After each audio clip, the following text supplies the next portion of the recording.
আসসালামু আলাইকুম। তো আপনারা সবাই কেমন আছেন? তো কিছুদিন আগে একটা ভিডিও দিয়েছিলাম ইয়ামাহা এফজেড ভার্সন 2। এই বাইকটাকে আমি কচ্ছপ বাইক বলছিলাম। এই বাইকটা কচ্ছপ বাইক বলার কারণটা হলো আমার বাইক 4V আর এফজেড ভার্সন 2 এই বাইক আর আমার বাইক একসাথে আমরা রাইড করতেছিলাম আর কি কিছুদিন আগে। তো এরকম একটা ফ্লাইওভারের উপরে উঠতে তো আমিও প্রায় 60-70 টানে ছিলাম, ওই এফজেড বাইকও 60-70 টানেই ছিল। বাট আমি স্বাভাবিকভাবে উঠে আসলাম, আর ওই এফজেড বাইকটা মানে প্রচুর ধরনের একটা ঘো ঘো ঘো ঘো শব্দ করতেছিল, দেন উঠতে পারতেছিল না। পরে আমি তো পার হয়ে আয় পড়লাম, পরে উনি আবার আস্তে আস্তে আয় পড়লো। মানে এই বিষয়টা দেখা আমি একটা ভিডিও তৈরি করছিলাম যে এফজেড বাইক কচ্ছপ বাইক এটার জন্য আর কি। তো সবাই অন্য মুভমেন্টে আর কি আমাকে কমেন্ট করতেছে। যাই হোক, তো বিষয়টা হলো এফজেড বাইক আমিও চালাইছিলাম 2014 সালের দিকে, 14-15 মেবি, হ্যাঁ এরকম টাইপের দিকে, এরকম সালের দিকে আর কি চালাইছিলাম। তো ওই সময়টাতে পালসার আর কি জনপ্রিয়তা খুব, মানে প্রচুর পরিমাণে পালসারের ভক্ত। আসলে আমরা বাঙালি তো, মানে অন্ধবিশ্বাস যখন যেটা মানে ভাইরাল হয়, মানুষের মুখে মুখে উঠে যায়, তখন মনে করেন যে আমরা ওইটা নিয়েই পড়ে থাকি। আসলে ওই 14-15 সালের দিকে আমি এফজেড 1 প্রথম আমি কিনি। সেই সময় কিন্তু পালসারের খুব মানে একটা নাম ঢাক, যে পালসার নাকি খুব ভালো গাড়ি, স্ট্যান্ডার্ড গাড়ি। হ্যাঁ, তো আমি এফজেড নিয়ে তখন পালসারের যে চালায় আর কি আমার বন্ধু বান্ধব, তাদের বলছিলাম যে এইটা থেকে এফজেডের কন্ট্রোলিং, ব্রেকিং এবং বাইক হিসেবে অনেক ভালো।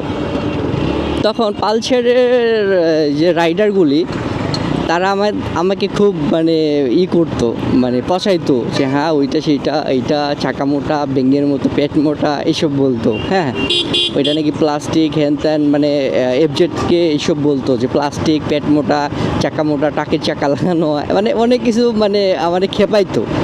এখন এসা আমি 4V চালাই, এখন এসে আমি এফজেডের সম্বন্ধে আমি একটা ভিডিও বানাইলাম। তো সবাই আমাকে বলতেছে এফজেড হলো ভালো, হ্যান ত্যান। আরে ভাই, এফজেড তো ভালো, এফজেড তো আমিও চালাইছি, জানি। এফজেড যদি ভালোই না হতো তাহলে আমার জীবনে প্রথম এফজেড গাড়ি চালাইতাম না। তো বড় বিষয় ওইটা না, বড় বিষয় হলো এইটা। এখন আমি এফজেডের সম্বন্ধে কথা বলতেছি। এফজেডের ভাইয়েরা আমাকে বলে যে হ্যাঁ এফজেড ভালো গাড়ি, ভালো গাড়ি, এফজেডের মান অন্যরকম। হ্যাঁ, এফজেডের তো মান অন্যরকম থাকবেই, এফজেড একটা ভালো ব্র্যান্ড।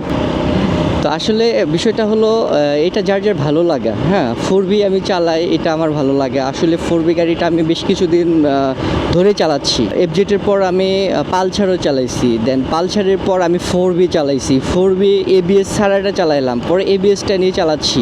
ভাইয়া বাইক কম চালাই নাই। তবে ভাইয়ারা বড় বিষয় ওইটা না, বড় বিষয় হলো আমি কোনো বাইককে ছোট করার জন্য আর কি আমি ভিডিও বানাচ্ছি না।